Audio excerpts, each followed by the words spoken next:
यादों का कारवां। नमस्कार श्रोताओं, यादों का कारवां एक बार फिर हाजिर हैं इस कार्यक्रम में और आज हमारे साथ हमारे स्टूडियो में मौजूद हैं डॉक्टर ललित मोहन। डॉक्टर साहब, आपका बहुत बहुत स्वागत है हमारे स्टूडियो में। जी नमस्कार और धन्यवाद आपका। रेडियो की बात जब चलती है तो हमारे जहन में आता है वो एक छोटा सा ट्रांजिस्टर, हम उसे घुमाते रहते थे और हल्की सी खरखराहट के साथ कहीं एक स्टेशन टकराती थी तो अगले ही पल दूसरी स्टेशन उसको अपने कब्जे में कर लेती थी। कभी कोई गाने के ऊपर हमारा ध्यान जाता था तो कभी किसी इंटरव्यू के ऊपर हमारा ध्यान चला जाता था। यही दौर था जब डॉक्टर ललित मोहन ने पदार्पण किया आकाशवाणी में। जी, आपका सफर कैसा रहा? शुरुआती दौर, रेडियो कब सुना आपने पहली बार? देखिए, बचपन में घर में जो मनोरंजन का साधन होता था वो सिर्फ और सिर्फ रेडियो ही होता था। हमारे बचपन में टेलीविजन नहीं था और रेडियो था। बिजली जाती थी तो बैटरी उसमें सेल हो जाते थे जिसको हम ट्रांजिस्टर कहते थे। एक पुरानी 2 कंपनियां थीं जिनके नाम सभी जानते हैं। एक में गुड्डा सा बना रहता था और एक में कुछ प्रतीक चिन्ह होता था। तो हमारे घर में एक पुराना रेडियो था। जब वो खराब हो जाता था तो या तो उसको सुधरवाते थे या नया आ जाता था। फिर क्या, घर का जो वातावरण था वो संगीतमय था। पिताजी हारमोनियम मेकर थे जी। हारमोनियम बनाते थे, बजाते थे, सुधारते थे और उस कारण संगीत का एक सुलभ वातावरण परिवार में था। तो रेडियो सुनना, पिताजी न्यूज सुनते थे और हमें न्यूज से अरुचि थी, समाचारों से, कि ये क्या सुनते रहते। और वो सारे समाचारों के समय सुबह से लेके रात तक सोने तक समाचार ही सुनते थे। उनके सुनने में मनोरंजन कम था और हमारे सुनने में मनोरंजन ज्यादा था। हम गाने सुनना पसंद करते थे। तो जैसे जैसे समझ बढ़ी तो रेडियो पे लगा कि ये गाने आते हैं, फरमाइश आती है और इस तरह से धीरे धीरे धीरे उसकी तरफ एक रुझान हुआ। कभी कोई पसंद का गाना आ गया तो थोड़ा सा मस्ती कर ली, जैसे घर में बच्चे नाच लेते हैं या थोड़ा उचक लेते हैं, उस तरह का हो जाता था। तो वहां से रेडियो सुनना शुरू हुआ और चूंकि कला प्रेमी होने के नाते और कला का वातावरण होने के नाते जैसे जैसे बड़े हुए तो बीए की परीक्षा में हमारा विषय संगीत था, संगीत में तबला। और आप पूछ सकते हैं कि आपका रुझान इसमें कैसे आया? अचानक से आकाशवाणी को उस समय जब हम आए 1984 में, तब सागर में कम ही लोग जानते थे कि आकाशवाणी में प्रवेश कैसे करें या उद्घोषक या कंपेयर कैसे बने। तो ऐसे ही बीए फाइनल का इम्तिहान प्रैक्टिकल का समाप्त होता है और हम मित्र एक दूसरे से पूछते हैं कि भाई अब क्या करोगे, एक साधारण सवाल कि आगे क्या करोगे। तो मैंने सोचते हुए अपने मित्र से बोला कि मैं रेडियो में अनाउंसर बनूंगा। क्या बनूंगा? अनाउंसर। उच्चारण पर ध्यान दीजिएगा आप। मुझे नहीं पता था कि अनाउंसर और अनाउंसर में क्या भेद होता है, वो भी नहीं जानता था। लेकिन उसने चैलेंज किया कि अरे तुम क्या बनोगे। उस चैलेंज को हमने एक्सेप्ट किया कि अब हम यही बनेंगे और उसके बाद हमने पूरी तैयारी की। उन लोगों से मुलाकात की जो आकाशवाणी छतरपुर में विश्वविद्यालय से भेंट वार्ता के लिए बुलाए जाते थे, गाने के लिए बुलाए जाते थे, उनसे संपर्क करना शुरू किया। ये आपके स्वरों को आपके पिताजी के हारमोनियम ने कितना साथ दिया? तभी तो बोल पा रहे हैं, तभी तो आकाशवाणी में आए। यदि वो परिदृश्य नहीं होता या बैकग्राउंड नहीं होता तो शायद हम और कहीं होते, प्रशासनिक सेवा में जा सकते थे, पुलिस में चले जाते, मिलिट्री में चले जाते या किसी और सेवा में, या कोई व्यापार कर रहे होते। तो वो स्वर साधना पिता की ही थी कि वो हमें यहाँ तक ले आई। क्योंकि आकाशवाणी में हमने एक नहीं अनेक कलाकारों को सुना, रिकॉर्ड किया और कानों को, हारमोनियम में एक खास बात है कि जो हारमोनियम सुधारक होता है उसके कान बहुत ट्यून होते हैं। बिल्कुल, वो ट्यूनर होता है, वो ट्यून करना जानता है। वो पिता की देन हमारे पास हेरिडिटी से आई कि हमारे कान बहुत ट्यून किए उन्होंने। सुर की पकड़ के ये ऊंचा है, ये नीचा है, वो जब ट्यून करते थे तो हमें बिठा के बहुत ध्यान से सुनना पड़ता था। और आज भी हम सुनना बहुत अच्छा पसंद करते हैं। यदि थोड़ा भी मुझे लगता है कि बेसुरा है, कनसुरा है या सुरीला नहीं है तो मुझे खटकने लगता है। तो ये एक जो आपने कहा, वहां से एक सुर की पकड़ आई। संगीत और सुर की खासकर बात की जाए तो आकाशवाणी इसके लिए जानी जाती है और इसके बारे में हम और विस्तार से बात करेंगे। लेकिन एक आकाशवाणी में एक अनाउंसर, एक कंपेयर, ग्राम सभा का कंपेयर जो बुंदेली बोलता है, बुंदेली। उससे पहले यदि हम बात करें एक श्रोता की, क्योंकि हर व्यक्ति जो बाल सुलभ मन में होता है उसके अंदर सवाल ये होता है कि उसे करियर में क्या करना है, उसका व्यवसाय क्या होगा।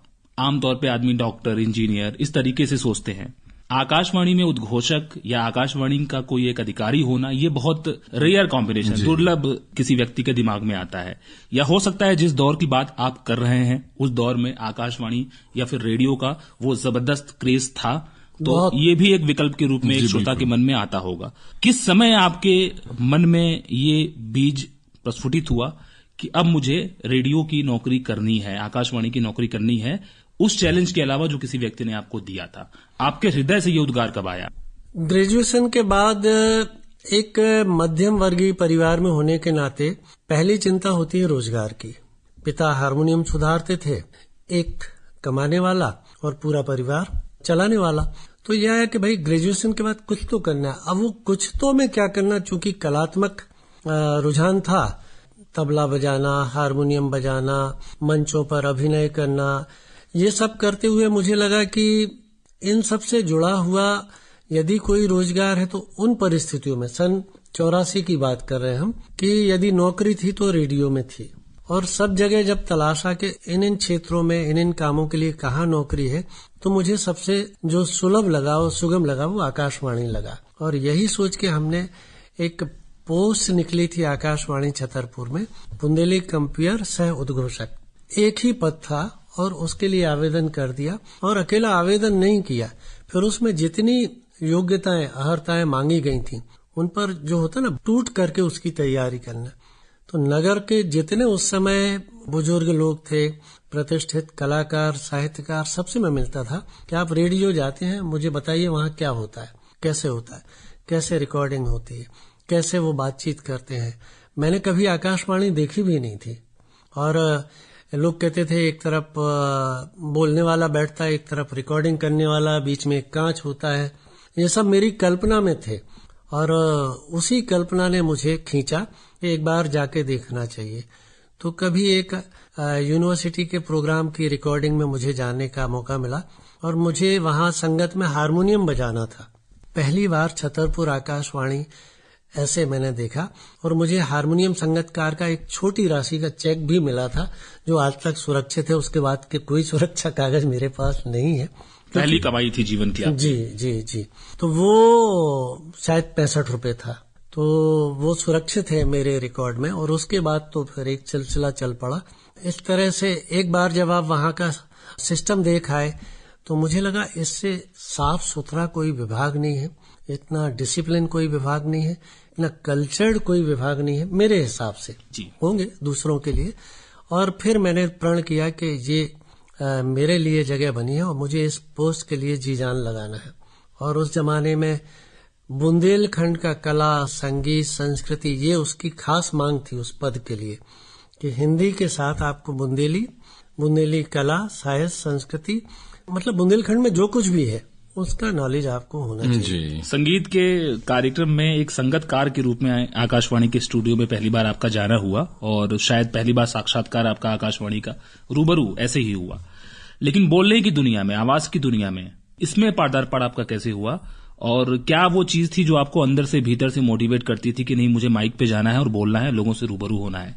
6वीं कक्षा का विद्यार्थी और मुझे कहा गया कि गोस्वामी तुलसीदास की जयंती पर तुम्हें उनके बारे में, जीवनी के बारे में कुछ बोलना है। कक्षा 6।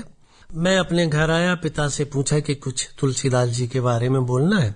कागज पर कुछ लिखा दिया और दूसरे दिन तुलसी जयंती के अवसर पर, जैसे स्कूल में होता है, एक पुराना स्टैंड, एक पुराना सा माइक, वो भी झूमता झामता, 2 चुंगे, कुछ कहीं। पहली बार जीवन में माइक मैंने वहां देखा या पकड़ा या उपयोग किया और मेरे घुटने कांप रहे थे, आवाज लड़खड़ा रही थी और हाथ में लिया पन्ना जो कागज था वो फड़फड़ा रहा था। सबने उसका मजाक उड़ाया। वो मेरा टर्निंग पॉइंट था। मैं घर आके, मतलब जैसे होता है बच्चे रोते हैं, उदास होते हैं, पिता ने, परिवार ने ढाढ़स बंधाया और मुझे एक मंत्र दिया कि जिस चीज का भय लगे उसके करीब जाओ। यदि माइक से तुम्हें डर लगता है तो माइक के ही करीब जाओ, माइक को ही जीवन बनाओ। वहां से मुझे प्रेरणा मिलती है कि अब मुझे माइक पर ही करना है जो करना है। 7वीं के बाद ऐसा कोई मंच नहीं था, प्रीति सम्मेलन जो वार्षिक उत्सव होता था, जिस पर हमारी भूमिका नहीं होती। गायन, वादन, नृत्य, अभिनय, वहां से भय मिटता चला गया, मंच का और माइक का। एक तरफ ऐसा कहा जाता है कि अगर व्यक्ति अपनी रुचि के अनुसार अपने रोजगार को पाए तो सबसे ज्यादा खुशी की बात होती है, और उसमें वो बहुत कुछ ऐसे आयाम को छू लेता है जो शायद आम व्यक्ति ना छू पाए। लेकिन दूसरी तरफ जब आपको एक चैलेंज मिलता है तो वो चैलेंज ज्यादा काम करता है कि पिता द्वारा दी गई सीख काम करती है। तो सबसे ज्यादा किस बात ने आपको प्रेरित किया कि मुझे तो बस इस फील्ड में जाना? और दूसरी बात हम ये भी जानना चाहेंगे कि एक तरफ जहां आपको पता था कि संगीत में आपकी गहरी रुचि है और रुझान है, फिर एक आकाशवाणी के कंपेयर और अनाउंसर के लिए संगीत केवल सुनाने का एक माध्यम होता है, तो फिर आपने इस माध्यम को क्यों चुना और फिर कैसे आप इसके आगे बढ़ते गए? वही बात आई कि रोजगार के लिए यही एक रास्ता था जिसमें रोजगार थे और भारत सरकार की नौकरी थी। मैं देखता था यहाँ की गाड़ियों में भारत सरकार, आकाशवाणी, छतरपुर लिखा रहता था। जब हम सागर आए तो आकाशवाणी सागर वहां की गाड़ी में हम लिखवा के लाए। तो वो जो एक था कि भारत सरकार, मतलब हम गवर्नमेंट ऑफ इंडिया के एम्प्लॉय हैं, हम उनके लिए कुछ कर रहे हैं, हम देश के लिए कुछ कर रहे हैं। क्योंकि शुरू से हम लोगों में देशभक्ति का बीज बहुत बोया गया कि देश पहले, देश पहले। तो यही भारत सरकार लिखा देखना, अशोक चक्र बना देखना, वो चीजें भी आकर्षित करती थी। ये भी एक कारण है। जी डॉक्टर साहब, आपने ये कहा कि हारमोनियम पे आपका अभ्यास था और स्वर साधना आप किया करते थे। यदि हम आवाज की बात करें तो निश्चित रूप से एक आंचलिक क्षेत्र में जो बोली बोली जाती है उसका प्रभाव कहीं न कहीं व्यक्ति के बोलचाल में होता है। जी।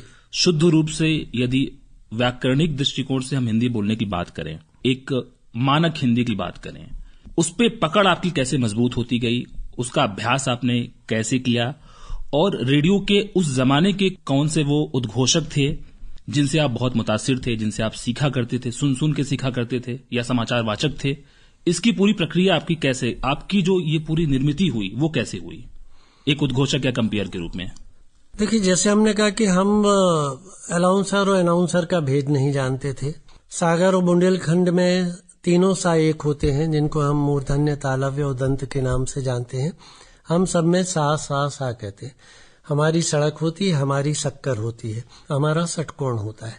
ये भेद भी हम नहीं जानते थे। नुक्ते भी नहीं जानते थे कि का, खा, गा, जा, फा, जो 5 नुक्ते हैं वो होते हैं कि नहीं होते हैं। लेकिन 8वीं कक्षा में एक यहाँ के शिक्षक थे जिनके निर्देशन में हमने नाटक पहली बार किया। वो उर्दू पढ़ाते थे, शनिचरी पर रहते थे। उनकी उर्दू बहुत अच्छी थी और 8वीं में हम लोगों के जब डायलॉग वो कराते थे तो वो नुक्ते के कारण पिटाई करते थे और हम लोग हंसते थे कि ये नुक्ता क्या चीज होता है। तो 8वीं कक्षा में पहली बार पता चला कि बाजार नहीं होता है, बाजार होता है, गजल नहीं होता है, गजल होता है। तब भी उतना कोई अभिरुचि नहीं थी, क्योंकि तब सोचा ही नहीं था कि रेडियो में जाना है। जिस दिन से रेडियो में जाने का प्रण किया, तब से उच्चारण के प्रति सजगता बढ़ती गई और रेडियो को बारीकी से सुनना शुरू किया। सागर में जो लोग साफ बोलते थे उनको सुनना शुरू किया। नुक्ते क्या होते हैं, इसके लिए कुछ उर्दू वालों से बात की कि आप हमें नुक्ते बताइए, कहाँ और कैसे लगते हैं, जुबान को कैसे कंट्रोल करना है। यहाँ से थोड़ी थोड़ी ट्रेनिंग हुई। कुछ यहाँ के कलाकार, कुछ जो अच्छे वक्ता थे, और मुझे कहा गया कि यदि आपको अच्छा बोलना है, एक गुरु ने ये मंत्र दे दिया था, तो अच्छा सुनना शुरू करो। अच्छा सुनने के लिए मेरे पास रेडियो था और उस समय जो समाचार पिताजी सुनते थे, फिर हमने शुरू किए। और आपने कहा किन से आप प्रभावित हैं, तो मुझे आज भी नाम याद है। एक समाचार वाचक देवकी नंदन पांडे, अशोक वाजपेयी, ये उस समय के इतने बड़े नाम है कि हम लोग उनकी नकल करते थे कि ये आकाशवाणी है। और उस नकल करने से धीरे धीरे धीरे फिर सुधार होता गया। और आपको एक बात और जो अभी तक शायद कम लोगों को पता है, 8वीं कक्षा से मैं मिमिक्री आर्टिस्ट था, ये शायद नहीं पता होगा। और मिमिक्री आर्टिस्ट का काम होता है जनता को हंसाना। तो मंच पे जब खाली होता था स्कूल टाइम में, जो भी खाली समय होता था उस पर शिक्षक लोग मुझे धक्का दे देते थे, जाओ चुटकुले सुनाओ, आवाजें निकालो, जो करना है करो। तो वहां से एक आया, कभी चिड़ियों की आवाजें निकालना, कभी कुछ जानवरों की आवाजें, कभी कुछ कलाकारों की आवाज निकालने की नकल करना। अब वो सब चीजें समय के साथ छूटती चली गई। फिर कुछ एक कार्यक्रम ऐसे कि मुझे हर भाषा के लोकगीत, लोक संगीत मुझे बहुत प्रिय रहा, तो मैं हर भाषा के लोकगीत सुनता था रेडियो से, दोहराने की कोशिश करता था। तो मुझे भाषाओं में ये नहीं पता था कि ये क्या है इसका अर्थ, लेकिन वो अच्छा लगता था कि अरे ये तमिल है, तेलुगु है, कन्नड़ है, मलयालम है, गुजराती है, असमी है, बंगला है। तो मैं वो रेडियो से बजते थे। आप ध्यान दीजिए, हर भाषा का लोकगीत, हर भाषा का गीत रेडियो ही बजाता है। तो उनको सुनना, उनकी पुनरावृत्ति करना, गलत सलत करना, तो वो एक नटखटपन में या बाल्यपन में ये समझिए कि वो मिमिक्री वाला छोटा सा कलाकार धीरे धीरे माइक की तरफ चला जाता है। अच्छा डॉक्टर साहब, हम एक बात जानना चाहेंगे कि आपको चलना बहुत पसंद है, रुकना बहुत कम पसंद है। ये आपके करियर में भी देखा जाए तो आपका करियर का जो ग्राफ है वो यही कहता है कि बस चलते चलो चलते चलो। तो अभी भी आप क्या चलने की फिराक में रहते हैं और रुकना अभी भी आपके वश का काम चलते नहीं? ही जाना है आगे, रुकना अपना काम नहीं। चलते ही जाना है आगे, रुकना अपना काम नहीं। मंजिल ना मिल जाए तब तक जीवन में विश्राम नहीं। बहुत ही बढ़िया। तो आपने एक शुरुआत की रेडियो कंपेयर कम अनाउंसर से, फिर उसके बाद आप और आगे बढ़े, फिर भी आपको लगा कि मंजिल कहीं और है, तो आप ऐसे निरंतर प्रयास में रहे। तो इसके पीछे किस छटपटाहट ने या किस भूख ने काम किया? हर व्यक्ति की एक इच्छा होती है प्रगति करने की, है ना। छोटा बच्चा जवान होता है, बड़ा होता है, बूढ़ा होता है, और जीवन में एक समय होता है जब हमें लगता है कि अरे हमें तो ये भी आता है, हम ये कर सकते हैं, हमें ये भी आता है। तो इंसान अपने से अच्छा किसी को नहीं पहचानता। उसे पता है वो कितना दौड़ सकता है, कितना चल सकता है, कितना बोझ उठा सकता है, कितना याद रख सकता है। तो मुझे लगता था कि मैं इस पद तक जा सकता हूँ, ये काम कर सकता हूँ। इसीलिए मैंने भांति भांति की नौकरियां की, छोड़ी और बढ़ता चला गया। जी डॉक्टर ललित मोहन साहब, आप पगडंडी के राही हैं और आप वो मुसाफिर हैं जिनके रास्ते भी इंतजार करते हैं। आगे आपसे हम ये जानना चाहेंगे कि रेडियो की दुनिया में बहुत कुछ है, म्यूजिक है, आवाज है, उच्चारण है, और यहाँ बैठे हुए लोगों को शायद ये चीजें पूरी संसार लगती हों। एक यदि बाहरी व्यक्ति की तुलना हम करें रेडियो से, चूंकि हम लोग इस चीज को इतना बड़ा मान लेते हैं और इसी से दूसरों का भी आकलन करना शुरू कर देते हैं। रेडियो से कोई साधारण व्यक्ति क्या सीख सकता है? और दूसरी चीज, आपके दृष्टिकोण में रेडियो का कौन सा वो पक्ष है जो ज्यादा उभर के सामने आता है? आवाज की बात कर लें, उच्चारण की बात कर लें, संगीत की बात कर लें, या जिसपे आपका जोर ज्यादा होता है कि ये होना ही चाहिए? साफ हिंदी। आज भी आकाशवाणी का जो समाचार वाचक है वो पूरे देश में एक मानक उच्चारण के रूप में जाना जाता है। हम लोग जब भी कहीं होता है कि आपको कोई दोष या कोई डाउट या कोई शंका है, आप समाचार सुनिए। नए समाचार वाचक भी ध्यान रखते हैं कि हमें किस शब्द का कैसे उच्चारण करना है।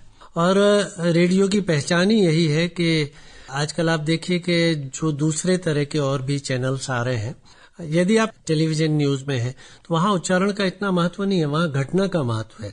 लेकिन आकाशवाणी में जब बोलते हैं तो श्रोता ये सुनता है कि आप कैसे बोल रहे हैं। तो बोलना बहुत महत्वपूर्ण है और कैसे बोलना वो महत्वपूर्ण है। अकेला उच्चारण नहीं होता है इसमें।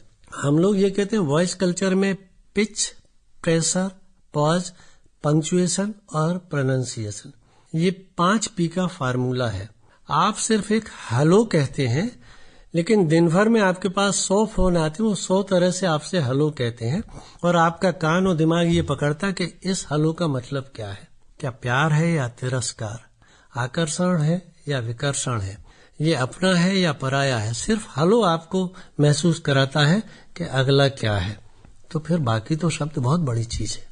आपने कैसे आत्मसात किया इन चीजों को? और खासकर वो विद्यार्थी जो अभी पत्रकारिता की पढ़ाई कर रहे हैं या हिंदी साहित्य में है, अंग्रेजी साहित्य में है, भाषा के प्रति उनका एक अनुराग है और वो जानना चाहते हैं इसके विज्ञान को, सीखना चाहते हैं, यदि वो आपको सुन रहे हैं तो सुन के क्या सीखें? जैसे आप सुनोगे वैसे आप बोलोगे। जो अच्छा सुनता है वही अच्छा बोलता है। जो साफ सुनता है, जो वही साफ बोलता है। जो साफ नहीं सुनता है उसको पता ही नहीं है कि शुद्ध उच्चारण क्या है। सा और शा का भेद वही बताएगा जो उसके अंतर को जानना चाहता है। जिज्ञासा भी बहुत जरूरी है। और जैसे आपने कहा पत्रकारिता के छात्र, उनके लिए बहुत जरूरी है। आम जनता के लिए इससे कोई लेना देना नहीं है कि उच्चारण साफ है या नहीं है। आम श्रोता को, आम जनता को इससे मतलब है कि आपने जो बोला उसके भाव क्या है, उसकी फीलिंग्स क्या है। आप जो भी बात उससे कह रहे हैं उस तक पहुंच रही है उन्हीं अर्थों में जो आप कह रहे हैं, उसको इससे मतलब है। लेकिन एक पत्रकारिता के छात्र के नाते, एक मंच के कलाकार के नाते, एक रेडियो टीवी आर्टिस्ट के नाते आपको ये बातें आनी चाहिए। लेकिन सब जगह इसका इस्तेमाल करना भी घातक है। माइक पर हम अनाउंसर हैं और माइक के बाहर हम व्यक्ति और व्यक्तित्व। डॉक्टर ललित मोहन साहब, आपका जो कैरियर रहा है बहुत विविध रहा है, बहुत डाइवर्सिटी, विविधता से भरा रहा है। और शुरुआत आपने रेडियो से की, एक कैजुअल कंपेयर के रूप में, कार्यक्रम अधिकारी के रूप में। फिर आप बाद में विश्वविद्यालय स्तर पे भी गए, एनसीसी में भी आपने बहुत लंबे समय तक सेवाएं दी।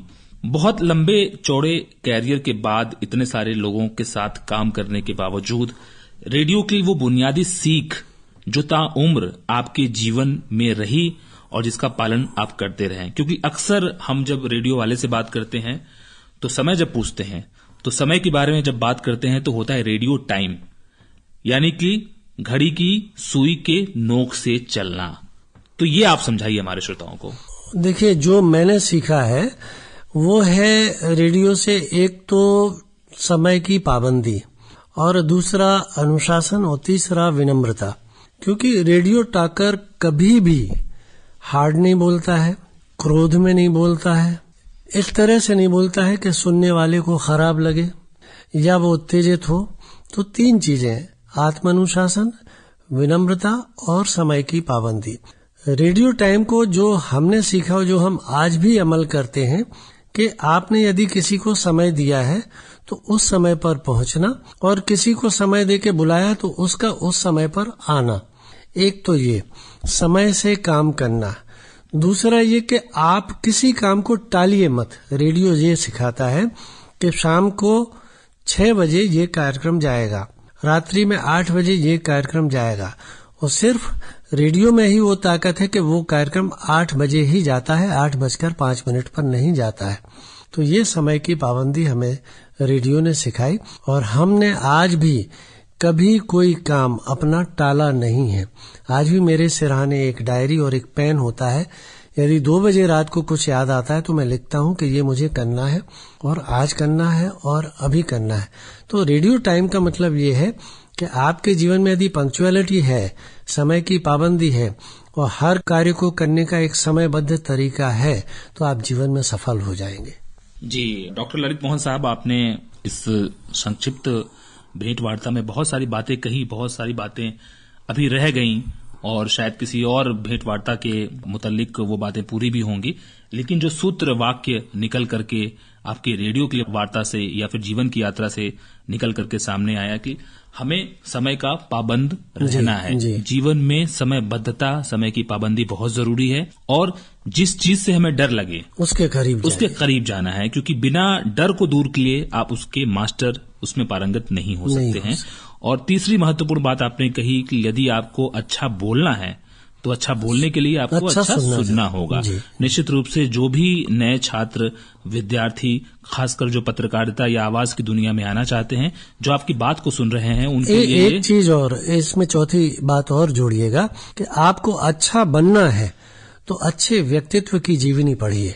ये भी मुझे सिखाया, और मैंने संसार के जितनी अच्छी पर्सनालिटीज थी उनकी स्टोरी मुझे ला के दी गई और उन्हें पढ़ाया गया। जी, ये जो 4 बातें आपने बताई है, ये यदि हम जीवन के किसी भी पक्ष में, एनी वॉक ऑफ लाइफ, किसी भी पक्ष में यदि हम इसे उतारते हैं तो कोई कारण नहीं है कि आप सफलता से दूर रहें। निश्चित रूप से सफलता आपकी कदम चूमेगी। डॉक्टर साहब, आपने बहुत सारे गाने रेडियो पर प्ले किए होंगे श्रोताओं की फरमाइश पर। चित्रपट संगीत एक ऐसा माध्यम होता है जब आप अपनी पसंद के गाने बजा सकते हैं।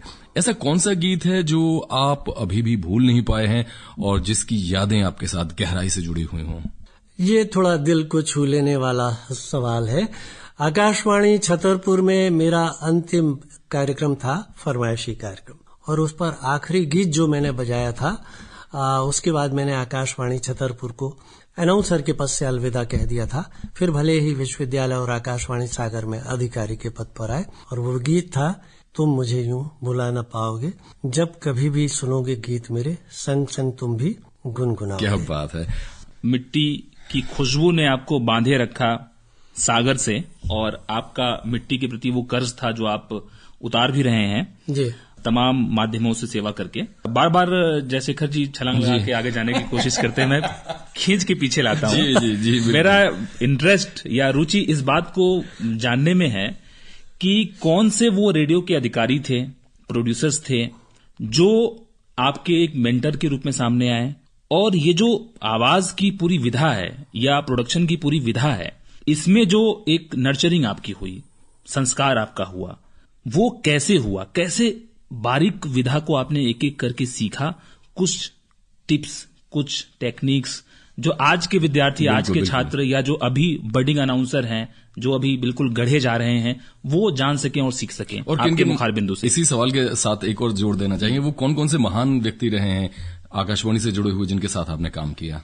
ये भाग्य है कि जिन जिन के साथ मैंने जीवन में काम किया वो राष्ट्रीय स्तर पर पहुंचे। सम्मानीय लीलाधर मंडलोई जी, जब हम छतरपुर में अनाउंसर कंपेयर रहे, वो वहाँ ASD असिस्टेंट स्टेशन डायरेक्टर थे, तो उनका मार्गदर्शन। यहाँ एक कैलाश शंकर गुहा जी थे, वहाँ एक डायरेक्टर थे राजेंद्र प्रसाद जी, जो बहुत ही सख्त जी और विद्वान उस समय के कहे जाते थे, और उस समय ईमानदारी की बहुत तवज्जो थी जी। ऐसा माना जाता है कि यदि वो आ गए आकाशवाणी में तो रास्ता साफ। उनकी ट्रेनिंग हमें मिली, उनसे काम सीखा। हम लोग घड़ी देख के कभी काम नहीं करते थे, काम जब तक समाप्त ना हो जाए तब तक काम करते थे, और ये आकाशवाणी ने सिखाया। शायद इसी कारण हम आगे जाके विश्वविद्यालय में बहुत सारे विभागों को देख पाए, संभाल पाए। यदि ये अनुभव नहीं होता तो हम अन्य शिक्षकों की भांति ही कुछ न कुछ रूटीन का काम करते रहते। यहाँ के प्रशासनिक दायित्व ने ही मुझे मजबूती दी। पहली बार मुझे भय लगा कि मुझे तो कागज देखने हैं, लेकिन मेरे एक सीनियर ने कहा कि आपको कागजों में ही रहना है, कागजों से ही खेलना है, आप अकेले बोलने के लिए नहीं आए हैं यहाँ, आपको लिखना, पढ़ना, बोलना, समझना, उत्तर देना, ये सारी विधाएं आपको सीखनी है। और दीपक जी ने एक सवाल किया कि आप छात्रों को ऐसा कुछ बताएं जो उनके काम आए। कुछ मत करिए आप, जो भी छात्र एक अच्छी आवाज को बनाना चाहते हैं, अपने 24 घंटे में से 5 मिनट जोर जोर से कुछ भी पढ़िए, और हो सके तो उसको रिकॉर्ड कर लीजिए हफ्ते में एक बार, और फिर सुनिए कि उसमें गलत क्या है, उसमें उच्चारण कहाँ अशुद्ध हो रहे हैं, फिर उसको सुधारिए, फिर पढ़िए, फिर रिकॉर्ड करिए, फिर सुधारिए। आप ही गुरु हैं और आप ही शिष्य हैं। रेडियो की कोई ऐसी घटना आप बताइए हमारे श्रोताओं को जो आपकी नजर में उस समय की बहुत बड़ी घटना थी, मतलब रेडियो पे ही उसका प्रसारण हुआ, रेडियो के माध्यम से ही लोगों को वो जानने को मिला, और कुछ ऐसी भी घटना या वाकया जिसमें आपको शर्मसार होना पड़ा, या फिर आप अपने बोलने के कारण या आवाज के कारण या प्रस्तुति के कारण आपको लगा कि यहाँ गलत हो गया? पहले शर्मसार वाली बात की जाए, है ना, प्रशंसा तो सभी करते हैं।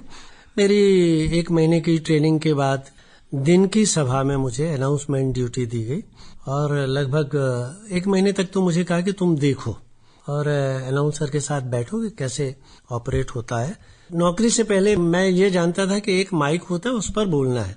मुझे ये नहीं पता था कि अनाउंसर एक पायलट होता है, इसको जहाज की तरह पूरा कंसोल चलाना है, पूरा आकाशवाणी प्रसारित करना है। इस तरफ टेप है, इस तरफ रिकॉर्ड है, सामने फेडर है, कुछ नहीं पता था। 1 महीने बस मुझे दिखाया गया कि आप उससे रूबरू हो जाइए केबिन से, अनाउंसर बूथ से। और पहली सभा मुझे सबसे छोटी दी गई, उस समय जो होती थी 12:30 से 2:30 और कभी कभी 12 से 2:30। और एक समय होता है 2:10 जब समाचार आते हैं, तो मुझे आज भी याद है, वही घबराहट होना स्वाभाविक है, और इस बात की घबराहट कि कोई गलती ना हो जाए। तो बोलना था मुझे कि ये आकाशवाणी छतरपुर है, इतने बजे हैं, अब समाचार दिल्ली से होंगे, मतलब 2:10 का समय बोलना है।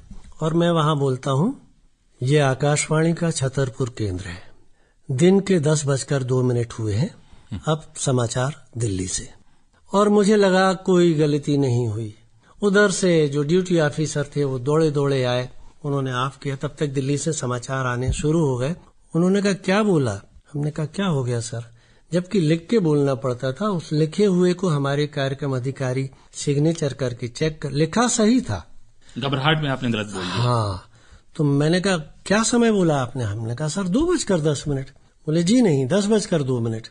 और वो शर्मिंदगी मुझे आज तक याद है और उसको मैं माइक पर शेयर भी कर रहा हूँ जी। अब रही प्रशंसा की बात, तो प्रशंसा तो मिलती ही रही, भाग्य से उसी ने बढ़ाया। आकाशवाणी अवार्ड एक नाटक के लिए था, उसमें हमें मेरिट सर्टिफिकेट था, हमें मतलब हमारी टीम को जी। और फिर मंची कार्यक्रमों में भी जो आकाशवाणी की कंसर्ट होती थी लोक संगीत की, उस पे हमें मंच संचालन के लिए भेजा जाता था। छतरपुर है, राठ है, उरई है। और मंच पर चूंकि हमें आदत थी पुरानी मिमिक्री वाली, संचालन वाली, तो मंच को पकड़ के चलना जो एक कंपेयर का काम होता है, बुंदेली में बोलना। हमारे साथ एक हमारे सहयोगी थे जगन्नाथ सुमन जी, उनको भी हम स्मरण करेंगे। वो बुंदेली बढ़िया बोलते थे, तो हम दोनों 2 कंपेयर बैठते थे तब। तो मंच पर वो जहाँ जो जनता से सीधा तालियां और प्रोत्साहन मिलता था। और उसके बाद तो ये होता था कि जब रेडियो पर बोलते थे तो कई लोग देखने आते थे, टीवी तो था नहीं, कि हमें उन भैया से मिलना है। उस समय ग्राम सभा में नाम के साथ भैया शब्द लगा के परिचय दिया जाता था। तो प्रशंसा से ही हम लोग आगे बढ़ते हैं। स्टाफ की प्रशंसा, वरिष्ठ जन की प्रशंसा, श्रोताओं के पत्र, उनकी प्रशंसा, और वही प्रशंसा सिखाती थी कि हमसे कोई गलती ना हो जाए। रेडियो के काम की यदि बात की जाए, दायरे की बात की जाए, बहुत लोगों को लग सकता है कि आज विजुअल मीडियम आ गया है, रेडियो का काम बहुत आसान है, सिर्फ ऑडियो मीडियम है। इसकी अगर जटिलताओं की बात करें, ये काम क्या आज भी बहुत जटिल है टेक्नोलॉजी के बढ़ने के साथ? चूंकि आपने उस दौर को भी देखा है, आज के दौर को भी आप देख रहे हैं, तो आपकी नजर में ये काम कितना बदल गया है और इस काम की अहमियत या फिर श्रोताओं के लिए इसकी जरूरत कितनी ज्यादा है? देखिए, कई लोग, मैंने पत्रकारिता पढ़ते हुए अपना डिजर्टेशन आकाशवाणी पर लिखा, आकाशवाणी पर काम किया, और लोग मुझसे पूछते थे कि आप टीवी इतना एडवांस आ गया है और आप आकाशवाणी की बात करते रहते हैं। तो हम उनको उदाहरण देते हैं, देखिए आज भी आकाशवाणी देश में 90% से ज्यादा स्थानों पर सुना जाता है और हम उसको सिद्ध करते हैं। रेडियो के साथ आप काम करते हुए सुन सकते हैं, टीवी के साथ ऐसा नहीं कर सकते। गृहिणी खाना बनाते हुए गाना सुन सकती है, किसान हल चलाते हुए गाना सुन सकता है, टीवी के साथ ऐसा नहीं है। दूसरी चीज क्या है कि आपने जटिलता कही, तो रेडियो का प्रोडक्शन टीवी से ज्यादा जटिल मैं मानता हूँ। इसमें आपको शब्द चित्र बनाने पड़ते हैं, कानों में आपको ऐसे डायलॉग, ऐसी प्रस्तुति देनी पड़ती है कि उसको दिखाई देने लगे। एक व्यक्ति तांगे से जा रहा है, ये रेडियो में आप बता सकते हैं, आप तांगा कैसे चल रहा है, घोड़े की आवाज कैसे आ रही है, वो हट हट हुर्र कैसे कर रहा है। ये टीवी पर सरल है, टीवी पर आप एक तांगा घोड़ा दिखा दोगे लोग समझ जाएंगे, लेकिन रेडियो में जटिल है। ध्वनि प्रभाव, संगीत प्रभाव, शब्द प्रभाव, शब्द चित्र, ये बनाना कोई मामूली बात नहीं है। एक अच्छे प्रस्तुतकर्ता के लिए इसमें महारत हासिल करनी पड़ती है। टीवी में तो हमें जो है वो दिखा दिया, इसमें आपको शब्दों से, आवाज से, ध्वनि से दिखाना है, और वो भी कान के माध्यम से मस्तिष्क तक आपको पहुंचाना है कि ऐसी एक झलकी है, नाटक है, रूपक है, दृश्य है। तो मैं इसको जटिल मानता हूँ। तो श्रोताओं, ये था यादों का कारवां। इस कारवां में हमारे हमसफर थे दीपक निषाद साहब, डॉक्टर ललित मोहन साहब और मैं आपका दोस्त जयशेखर। ये यादों का कारवां आपको कैसा लगा? आप चाहते हैं कि कुछ और भी बातें हों डॉक्टर ललित मोहन सर से, तो हमें जरूर लिखकर बताएं। और हमारे इस कार्यक्रम को आप यूं ही सुनते रहिए, सराहते रहिए। आप हमारे स्टूडियो आए डॉक्टर साहब, आपका बहुत बहुत धन्यवाद। बहुत धन्यवाद दीपक जी और जयशेखर जी, और आकाशवाणी ने मुझे बुलाया। मैं अपने एक तरह से पुराने यादों में खो जाता हूँ, और आपके शायद कार्यक्रम का नाम भी है यादों का कारवां। बहुत धन्यवाद, नमस्कार।